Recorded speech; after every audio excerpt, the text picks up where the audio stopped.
नमस्कार प्यारे साथियों, आप सभी का फादर क्लासेस महुआ में हार्दिक स्वागत एवं अभिनंदन है। प्यारे साथियों, काम करो ऐसा कि एक पहचान बन जाए।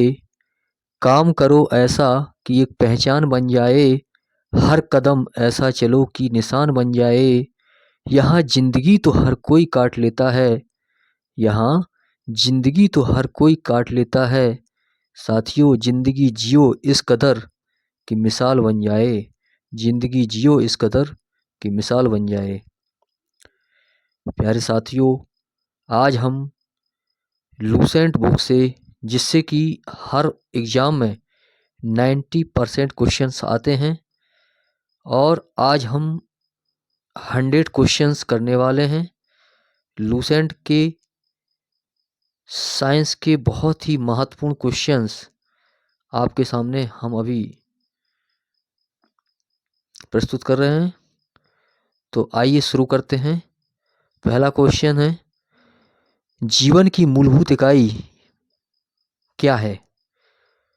तो साथियों, इसका सही आंसर है कोशिका। आज हम 100 क्वेश्चंस करेंगे, ठीक है। जीवन की मूलभूत इकाई क्या है? तो कोशिका। अगला क्वेश्चन है, कोशिका के बारे में निम्न में से कौन सा कथन सही नहीं है? ऑप्शन ए, कोशिकाओं के आकार और अमाप विशिष्ट कार्य से संबंधित हैं। कुछ कोशिकाओं के बदलते आकार होते हैं। ऑप्शन सी, प्रत्येक कोशिका में निष्पादन की अपनी क्षमता होती है। या ऑप्शन डी, सभी देह ऊतकों में एक ही प्रकार की कोशिकाएं विद्यमान हैं। कोशिका के बारे में से कौन सा कथन सही नहीं है? तो साथियों, ऑप्शन डी बिल्कुल सही है कि सभी देह ऊतकों में एक ही प्रकार की कोशिकाएं विद्यमान है। ये सही नहीं है। अगला क्वेश्चन है, निम्नलिखित में से कौन सा कोशिकांग पादप कोशिका में पाया जाता है? निम्नलिखित में से कौन सा कोशिका अंग पादप कोशिका में पाया जाता है किंतु जंतु कोशिका में नहीं पाया जाता है? तो ऑप्शन ए, क्लोरोप्लास्ट बिल्कुल सही है। अगला क्वेश्चन, कोशिका का जीवित अंश जीवद्रव प्रोटोप्लाज्म कहलाता है या किससे बना होता है?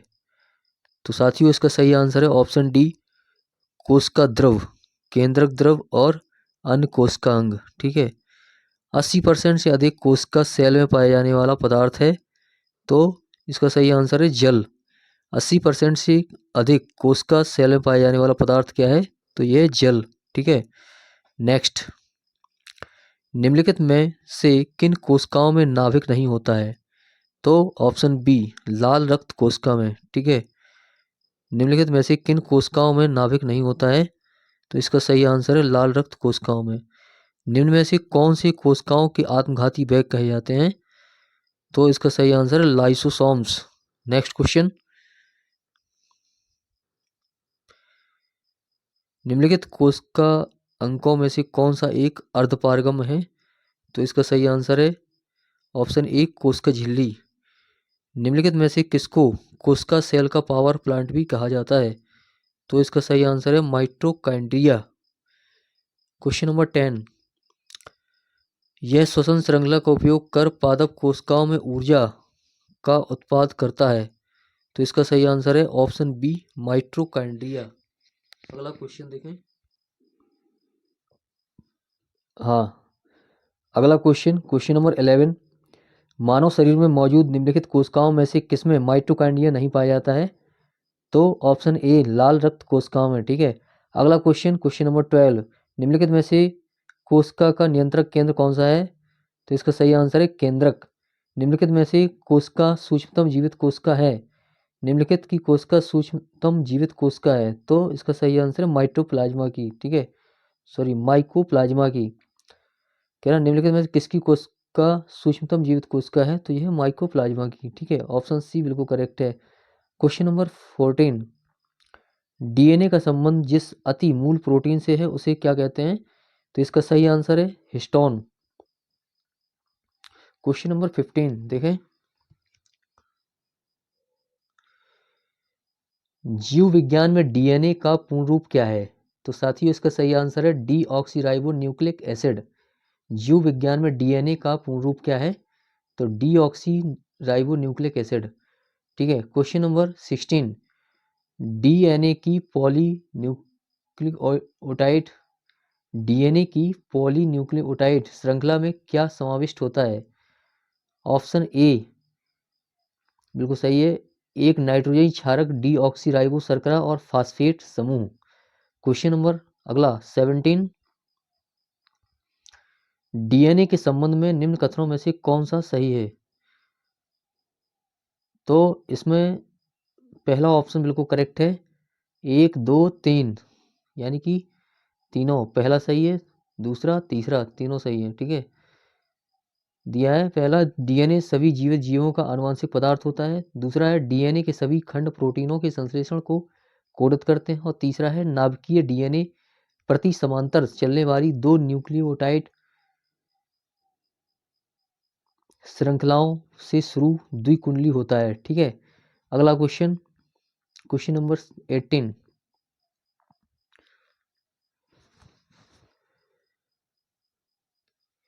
निम्नलिखित में से क्या डीएनए में मौजूद रहता है किंतु आरएनए में मौजूद नहीं रहता? तो इसका सही आंसर है थाइमीन। ठीक है, थाइमीन बिल्कुल करेक्ट आंसर है। कह रहा निम्नलिखित में से क्या डीएनए में मौजूद रहता है किंतु आरएनए में मौजूद नहीं रहता? तो इसका सही आंसर है थाइमीन। ठीक है, क्वेश्चन नंबर 19, आरएनए का प्राथमिक कार्य क्या होता है? तो इसका सही आंसर है ऑप्शन बी, प्रोटीन संश्लेषण। आरएनए का प्राथमिक कार्य क्या है? प्रोटीन संश्लेषण। क्वेश्चन नंबर 20, राइबोसोम्स होते हैं? तो इसका सही आंसर है आरएनए। राइबोसोम्स होते हैं आरएनए। आनुवांशिक यूनिट अर्थात जीन होते हैं तो गुणसूत्रों में। आनुवांशिक यूनिट अर्थात जीन होते हैं तो गुणसूत्रों में। डीएनए की द्विसूत्री संरचना का पता किसने लगाया था? तो इसका सही आंसर है वाटसन और क्रिक ने। डीएनए की द्विसूत्री संरचना का पता किसने लगाया? तो वाटसन और क्रिक ने। सबसे पहले डीएनए को अलग किसने किया था? तो इसका सही आंसर है फ्रेडरिक हॉफमिस्चर ने। सबसे पहले डीएनए को अलग किसने किया था? तो फ्रेडरिक हॉफमिस्चर ने। क्वेश्चन नंबर 24, डीएनए के दो स्ट्रैंड बंधे होते हैं? तो 24 का ऑप्शन ए बिल्कुल करेक्ट है, हाइड्रोजन बॉन्ड्स द्वारा। डीएनए के दो स्ट्रैंड्स बंधे होते हैं तो हाइड्रोजन बॉन्ड्स द्वारा। क्वेश्चन नंबर 25, डीएनए के एक तंतुगत स्ट्रैंड्स से आरएनए में आनुवंशिक सूचना के प्रतिरूपण की प्रक्रिया क्या कहलाती है? तो इसका सही आंसर है अनुलेखन। डीएनए के एक तंतुगत स्ट्रैंड आरएनए में आनुवंशिक सूचना के प्रतिरूपण की प्रक्रिया कहलाती है अनुलेखन। प्रयोगशाला में सर्वप्रथम डीएनए का संश्लेषण किसने किया था? तो इसका सही आंसर है ऑप्शन बी, हरगोविंद खुराना ने। ठीक है, प्रयोगशाला में सर्वप्रथम डीएनए का संश्लेषण किसने किया था? तो खुराना ने। अगला क्वेश्चन नंबर 27, डीएनए अंगुली छाप का प्रयोग किसकी पहचान के लिए किया जाता है? तो ऑप्शन ए माता पिता, ऑप्शन बी बलात्कारी, ऑप्शन सी चोर या उपयुक्त सभी। तो साथियों इसका सही आंसर है ऑप्शन डी, उपयुक्त सभी। क्वेश्चन नंबर नेक्स्ट,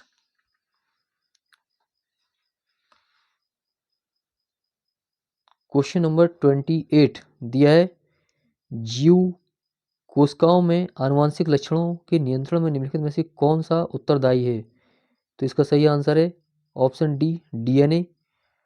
पुरुष में पुरुषत्व के लिए कौन सा गुणसूत्री संयोजन उत्तरदायी है?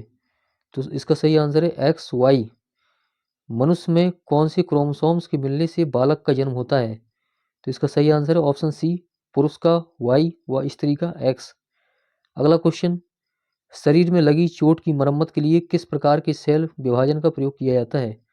तो ऑप्शन ए, केवल समसूत्रण। क्वेश्चन नंबर 32,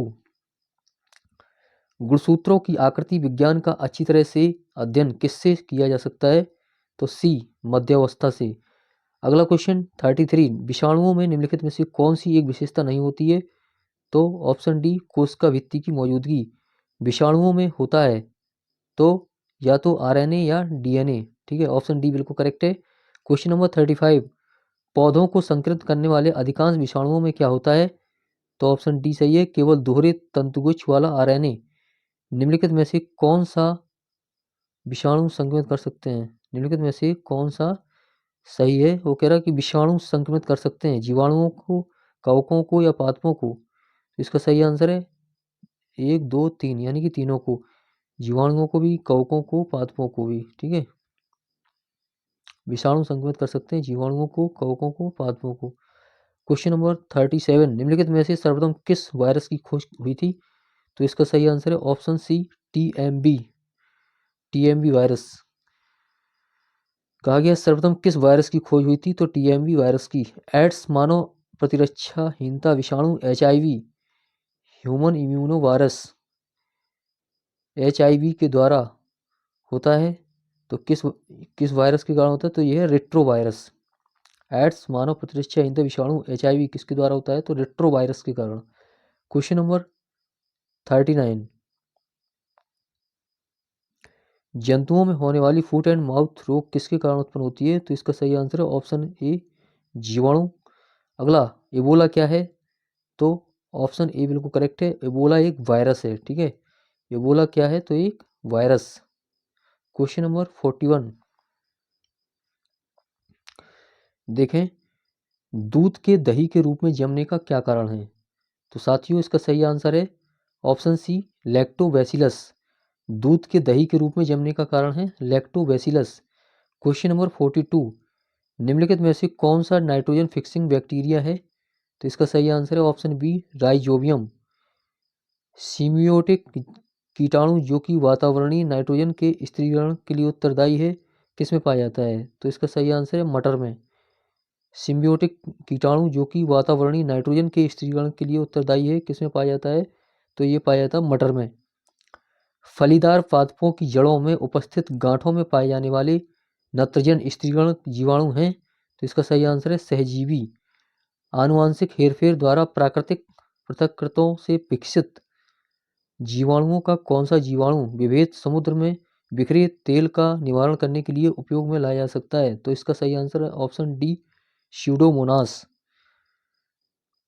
प्रशीतन, रेफ्रिजरेशन खाद्य परीक्षण में मदद करता है। तो इसका सही आंसर है ऑप्शन बी, जैव रासायनिक अभिक्रियाओं की दर को कम कर।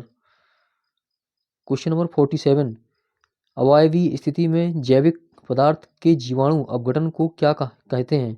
तो इसका सही आंसर है किण्वनीकरण। जीवों की, अगला क्वेश्चन 48, जीवों के निम्नलिखित प्रकारों में से छत्रक किससे संबद्ध है? तो इसका सही आंसर है कवक से।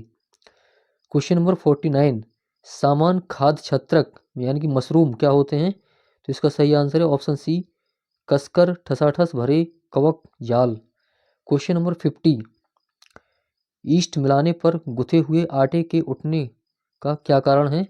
तो option D, carbon dioxide gas का निर्मोचन। क्वेश्चन नंबर 51, ईस्ट है तो क्या है? एक कवक। ईस्ट क्या है? एक कवक। ब्रेड बनाने में इस्तेमाल किया जाने वाला खमीर है। तो इसका सही आंसर है ऑप्शन ए, किण्वन के लिए उत्प्रेरक के रूप में कार्य करना। किण्वन के लिए उत्प्रेरक के रूप में कार्य करता है। ठीक है, ब्रेड बनाने में इस्तेमाल किया जाने वाला खमीर किण्वन के लिए उत्प्रेरक के रूप में कार्य करता है। क्वेश्चन नंबर 53, निम्नलिखित में से किसे बंडिंग के माध्यम से तैयार किया जाता है? तो इसका सही आंसर है ऑप्शन सी, ईस्ट। किसे बंडिंग के माध्यम से तैयार किया जाता है? तो ईस्ट को। पेंसिलिन का आविष्कार किसने किया था? तो इसका सही आंसर है ऑप्शन बी, अलेक्जेंडर फ्लेमिंग ने। ठीक है, पेंसिलिन का आविष्कार किसने किया था? अलेक्जेंडर फ्लेमिंग ने। अगला क्वेश्चन देखें। हाँ, क्वेश्चन नंबर 55, प्रतिजीव पेंसिलिन किससे प्राप्त होता है? तो इसका सही आंसर है ऑप्शन सी, कवक से। प्रतिजीव पेंसिलिन किससे प्राप्त होता है? कवक से। क्वेश्चन नंबर 56, एफ्ला विष किससे बनते हैं? तो कवक से। खुजली का रोग, इसके विष का कारण निम्नलिखित में से कौन सा है? तो बी, कवक। लाइकेन जो एक नग्न चट्टान पर भी पारिस्थितिक अनुक्रम को प्रारंभ करने में सक्षम है, वास्तव में किनके सहजीवी सहचर हैं? तो इसका सही आंसर ऑप्शन बी, शैवाल और कवक। चट्टानी स्तरों पर लाइकेन विकास को क्या कहते हैं? तो इसका सही आंसर है ऑप्शन डी, सेक्सिकोल्स। लिटमस अम्ल क्षार सूचक प्राप्त होता है तो लाइकेन से। निम्नलिखित में से कौन प्रदूषक संकेतक पौधा है? तो यह है लाइकेन। ठीक है, आयोडीन किससे प्राप्त होता है? तो इसका सही आंसर है ऑप्शन बी, लेमिनेरिया। आयोडीन किससे प्राप्त होती है? तो लेमिनेरिया से। क्वेश्चन नंबर 63, शैवाल विज्ञान यानी कि एल्गोलॉजी किसका अध्ययन है? तो शैवाल का। शैवाल विज्ञान एल्गोलॉजी किसका अध्ययन है? तो शैवाल का। निम्नलिखित में से कौन सा स्वपोषित है? तो इसका सही आंसर है शैवाल। कौन सा स्वपोषित है? तो ये शैवाल। निम्नलिखित में से किसे सामान्यतः पौंड सिल्क कहा जाता है? तो इसका सही आंसर है ऑप्शन डी, स्पाइरोगाइरा किसे पॉन्ड सिल्क सामान्यतः पॉन्ड सिल्क के नाम से जाना जाता है, स्पाइरोगाइरा को। क्वेश्चन नंबर 66, शैवाल के फलने का क्या कारण होता है? तो इसका सही आंसर है ऑप्शन सी, सुपोषण। निम्न में से किसमें प्रमुख चरण युग्म युग्मोद्भिद है? निम्नलिखित में से किसमें प्रमुख चरण युग्मोद्भिद यानी कि गैमेटोफाइट है? तो इसका सही आंसर है option A, bryophyta. Question number 68, निम्नलिखित में से कौन सा एक कवक एवं उच्च पादप की जड़ों के बीच उपयोगी कार्यात्मक संबंध को दर्शाता है? तो इसका सही आंसर है option D, mycorrhiza. Question number 69, संसार में सबसे तेज बढ़ने वाला पौधा कौन सा है? तो इसका सही आंसर है बांस। संसार में सबसे तेज बढ़ने वाला पौधा है बांस, बांस। ठीक है। निम्नलिखित में से किस फसल में एजोला एवं एनाबीना जैव उर्वरक का प्रयोग किया जाता है? तो इसका सही आंसर ऑप्शन बी, चावल में। किस फसल में एजोला एवं एनाबीना जैव उर्वरक का प्रयोग किया जाता है? चावल में। चिलगोजा निम्न में से किस एक प्रजाति के बीज से प्राप्त होता है? तो इसका सही आंसर है ऑप्शन ए, पाइन। चिलगोजा किस एक प्रजाति के बीज से प्राप्त होता है? तो ये पाइन से। ठीक है। अगला क्वेश्चन, हाँ, क्वेश्चन नंबर 72, सबसे लंबा जीवित वृक्ष कौन सा है? तो इसका सही आंसर है ऑप्शन बी, सिकोया। जलीय फर्न जिसे जैव उर्वरक के रूप में प्रयुक्त किया जाता है वह है तो एजोला। निम्नलिखित में से कौन सी बात अनावृत बीजी के बारे में सच नहीं है? तो इसका सही आंसर है ऑप्शन बी, संवहनी बंडल अनुपस्थित होते हैं। 75, क्वेश्चन नंबर 75 दिया है, सहचर कोशिकाएं निम्नलिखित में से सिर्फ किसमें हैं? तो इसका सही आंसर है ऑप्शन सी, एंजियोस्पर्म में। दालें पादपों के किस कुल से प्राप्त होती हैं? तो इसका सही आंसर है ऑप्शन सी, लेग्यूमिनोसी। किन पौधों का वैज्ञानिक नाम सोलनम ट्यूबरोसम है? तो इसका सही आंसर है आलू। किस पौधे का वैज्ञानिक नाम सोलनम ट्यूबरोसम है? तो आलू का। मैंगीफेरा इंडिका किसका वैज्ञानिक नाम है? तो इसका सही आंसर है ऑप्शन बी, आम का। मैंगीफेरा इंडिका किसका वैज्ञानिक नाम है? साइंटिफिक नेम है तो आम का। डेलोनिक्स रजिया रफिन किसका वैज्ञानिक नाम है? तो इसका सही आंसर है ऑप्शन बी, गुलमोहर। डेलोनिक्स रजिया रफिन किसका वैज्ञानिक नाम है? तो गुलमोहर का। इसके बाद क्वेश्चन नंबर 80, अजा अजादिरास्ता इंडिका निम्न में से किसका वनस्पतिक नाम है? अजादिरास्ता इंडिका अजादिरास्ता इंडिका किसका वनस्पतिक नाम है? तो इसका सही आंसर है सी, नीम का। ठीक है। अगला क्वेश्चन नंबर 81, आर्टो आर्टोकार्पस इंटीग्रा आर्टोकार्पस इंटीग्रा किसका वैज्ञानिक नाम है? तो इसका सही आंसर है ऑप्शन डी, कटहल का। आर्टोकार्पस इंटीग्रा किसका वैज्ञानिक नाम है? तो यह है कटहल का। अगला क्वेश्चन 82, कुछ जड़ें जिन्हें कहा जाता है कुछ जड़ें जिन्हें क्या कहते हैं? तो औस्मिक जड़ें। ठीक है। कुछ जड़ें जिन्हें आकस्मिक जड़ें कहते हैं। ठीक है। कुछ जड़ें जिन्हें आकस्मिक जड़ें कहा जाता है वे मूल रेडिकल के अलावा किसी अन्य अंग से उत्पन्न होती हैं। ठीक है। क्वेश्चन नंबर 83, जड़ जड़ आवरण किससे प्राप्त होता है? तो इसका सही आंसर है ऑप्शन बी, कैलिप्ट्रोजन से। ठीक है। हाँ, जड़ आवरण किससे प्राप्त होता है? तो इसका सही आंसर है ऑप्शन बी, कैलिप्ट्रोजन से। मूली किसका एक उदाहरण है? मूली है तो जड़ का। मूली किसका एक उदाहरण है? जड़ का। ठीक है। क्वेश्चन नंबर अगला 85, निम्नलिखित में से क्या तने का रूपांतरण नहीं है? तो इसका सही आंसर है ऑप्शन सी, शकरकंद शकरकंद का कंद। निम्नलिखित में से क्या तने का रूपांतरण नहीं है? तो शकरकंद का कंद। ठीक है। आलू क्या है? तो आलू एक क्या है? ऑप्शन बी, डंठल। आलू क्या है? तो एक डंठल।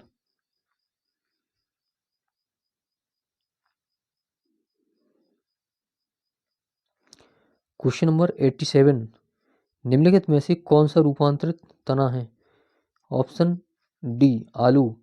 निम्नलिखित में से कौन सा रूपांतरित तना है? तो आलू। क्वेश्चन नंबर अगला, खाना बनाने एवं स्वाद हेतु प्रयोग किया जाने वाला अदरक एक राइजोम है जो भूमिगत तना है। ठीक है, खाना बनाने एवं स्वाद हेतु प्रयोग किया जाने वाला अदरक एक राइजोम भूमिगत तना है। ठीक है, क्वेश्चन नंबर अगला, हाँ देखिए क्वेश्चन नंबर 89 दिया है, क्या प्रकंद यानी कि राइजोम का एक उदाहरण है? तो ऑप्शन डी अदरक। अदरक जो है एक प्रकंद यानी कि राइजोम का एक उदाहरण है। क्वेश्चन नंबर 90, हल्दी पौधे के किस भाग से प्राप्त होती है? तो इसका सही आंसर है तना से। हल्दी किस भाग से प्राप्त होती है? तने से। हल्दी के किस भाग से हल्दी पाउडर प्राप्त किया जाता है? तो ऑप्शन ए सुखाया हुआ प्रकंद से। किस पादप में तना संचयन तथा चिरकालिकता का कार्य करता है? किस पादप में तना संचयन तथा चिरकालिकता का कार्य करता है? तो इसका सही आंसर है ऑप्शन सी हल्दी। काली मिर्च का पौधा, अगला क्वेश्चन है 93, काली मिर्च का पौधा क्या है? तो इसका सही आंसर है ऑप्शन सी बेल यानी कि लता। काली मिर्च का पौधा क्या है? तो ये बेल यानी कि लता। अगला क्वेश्चन 94, प्याज में खाद्य भाग क्या है? तो इसका सही आंसर है ऑप्शन ए मांसल पर्ण। प्याज में खाद्य भाग क्या है? तो मांसल पर्ण। अगला क्वेश्चन 95, प्याज में खाद्य पदार्थ किस रूप में संचित होते हैं? प्याज में खाद्य पदार्थ किस रूप में संचित होती है? इसका ऑप्शन ए सही है सेलुलोज के रूप में। क्वेश्चन नंबर 96, पौधे की वह कौन सी विशेषता है जो एक द्विदलीय पौधे को एक दलीय पौधे से भेद करने में मदद करती है? तो इसका सही आंसर है ऑप्शन बी वेनेसन। पौधे की वह कौन सी विशेषता है जो एक द्विदलीय पौधे को एक दलीय पौधे से भेद करने में मदद करती है? तो इसका सही आंसर है option B venation. Question number 97, कौन एक पत्ती है जहां पत्रकों की रचना केंद्रीय सिरा के आसपास होती है? तो इसका सही आंसर है ऑप्शन ए पिनेटली संयुक्त पत्ती। अगला क्वेश्चन नंबर 98, एक अक्ष या तने पर पत्तियों की व्यवस्था को क्या कहा जाता है? तो इसका सही आंसर है ऑप्शन ए फाइलोटैक्सी। एक अक्ष या तने पर पत्तियों की व्यवस्था को क्या क्या कहते हैं? तो फाइलोटैक्सी। क्वेश्चन नंबर 99, घटपर्णी के निम्नलिखित भागों में से कौन सा एक घट यानी कि पिचर में रूपांतरित होता है? तो इसका सही आंसर है पत्ता। घटपर्णी के निम्नलिखित भागों में से कौन सा एक घट यानी पिचर के रूप में रूपांतरित होता है? तो इसका सही आंसर है पत्ता। क्वेश्चन नंबर 100, देखें दिया है, पादप ऊपर चढ़ते हैं तो इसका सही आंसर है प्रतान के रूप में। पादप ऊपर चढ़ते हैं तो प्रतान के रूप में। हाँ साथियों, इसके अंत में कुछ बहुत ही अच्छी पंक्तियां हम आपके सामने प्रस्तुत कर रहे हैं, उनको ध्यान से सुने। कि नफरत बुरी है न पालो इसे, दिलों में खलिश है हटा लो इसे, न तेरा न मेरा न इसका न उसका, हम सब का वतन है संभालो इसे, हम सब का वतन है संभालो इसे। प्यारे साथियों, कठोर मेहनत करें और पूर्ण एकाग्रता पूर्वक अध्ययन करें।